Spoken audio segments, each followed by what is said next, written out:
ในตอนเช้าวันที่6กุมภาพันธ์2026นี้ผู้รับสมัครเลือกตั้งสมาชิกสภาแห่งชาติสูตรที่10ประจำเขตเลือกตั้งที่11แขวงบริคำไซจำนวน5ท่านหญิง1ท่านได้ลงเคลื่อนไหวพบปะเยี่ยมยามโฆษณาหาเสียงเสนอโต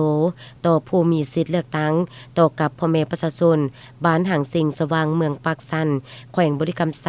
โดยการนำพาคณะดังกล่าวขึ้นเสนอตัวของทานพันธุเขียนวอนรอวันไซห้องหัวหน้ากองบัญชาการปกสแขวงคณะปิสอบนำพาการเลือกตั้งสมาชิกสภาแห่งชาติสุดที่10และสมาชิกสภาประชาชนขั้นแขวงสุดที่5ประจำเขตเลือกตั้งที่11แขวงบริคำไซในพิธีทานพิมพ์พรวงวิไลคณะกรรมการปอนบัตรเลือกตั้งต่างหน้าให้กับพ่อแม่ประชาชนบ้านหางสิงสว่างได้รายงานสภาพรวมโดยย่อเกี่ยวกับการหั่งหากาเกียมเวียกงานในด้านต่างๆเพื่อกาเกียมให้แก่บ้านเลือกตั้งสมาชิกสภาแห่งชาติสุดที่10และสมาชิกสภาประชาชนขั้นแขวงสุดที่5ให้กับคณะรับผิดชอบเวียกงานที่เกี่ยวข้องได้รับทราบบ้านหางสิงสว่างมีพลเมืองทั้งหมด 1,151 คนหญิง595 คนจำนวนผู้มีสิทธิ์ปอนบัตรเลือกตั้งตามสมโนครัวมี 1,045 คนหญิง525 คนผู้สามารถปอนบัตรตัวจริงภายในบ้านมี686 คนหญิง371 คนผู้มีสิทธิ์ปอนบัตรเลือกตั้งอยู่ท้องถิ่นอื่นมี162 คนหญิง67 คนผู้ไปเฮ็ดเวียกอยู่ต่างประเทศมี127 คนหญิง71 คนผู้มีสิทธิ์ปอนบัตรมาจากท้องถิ่นอื่นมี6คนหญิง4คนสั่งรวมแล้วจำนวนผู้มีสิทธิ์ปอนบัตรเลือกตั้งที่สามารถปอนบัตรตัวจริงอยู่บ้านหางสิงสว่างมีทั้งหมด692 คนหญิง375 คนหลังจากนั้นในพิธีผู้รับสมัครเลือกตั้งสมาชิกสภาแห่งชาติสุดที่10จำนวน5ท่านยังได้ผลัดเปลี่ยนกันเสนอชื่อและประวัติการเคลื่อนไหวของตนให้กับพ่อแม่ประชาชนภายในบ้านได้รับทราบเริ่มจากน้ำเบอร์1ท่านกองแก้วใส่สงคราม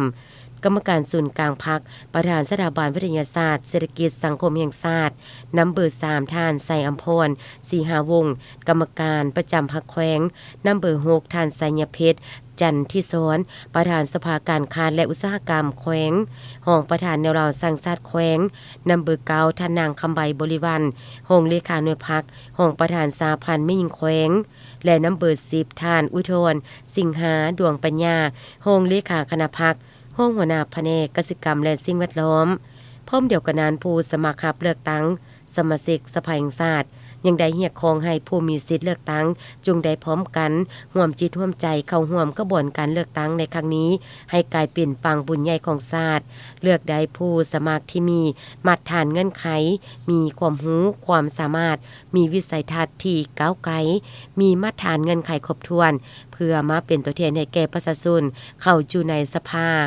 ในการนำเสนอปัญหาเวียกงานอันสำคัญที่เป็นพื้นฐานของท้องถิ่นให้ได้รับการปรับปรุงแก้ไขอย่างมีความถูกต้องสอดคล้องและเป็นรูปธรรมในแต่ละระยะเพื่อจะตั้งปฏิบัติหน้าที่ตามพระบทบาทขององค์การนิติบัญญัติอย่างเต็มเม็ดเต็มหน่วยเพื่อเป็นกระบอกเสียงที่เข้มแข็งในการนำเอาความมุ่งมั่นพัฒนาของประชาชนไปสู่การแก้ไขอย่างแท้จริงพร้อมทางสร้างสรรค์พัฒนาแขวงบริคำไซก็คือเมืองปักสันให้มีความสีวิไลและก้าวพัฒนาดีขึ้นจังบ่จุจังหลังจากนั้นในตอนบ่ายของวันเดียวกันบรรดาผู้สมัครสมาชิกสภาแห่งชาติสุดที่10จำนวน10ท่านหญิง2ท่านยังได้สืบต่อลงโฆษณาหาเสียงอยู่ที่สโมสรใหญ่ของกองบัญชาการปกสแขวงบริคำไซเติมอีก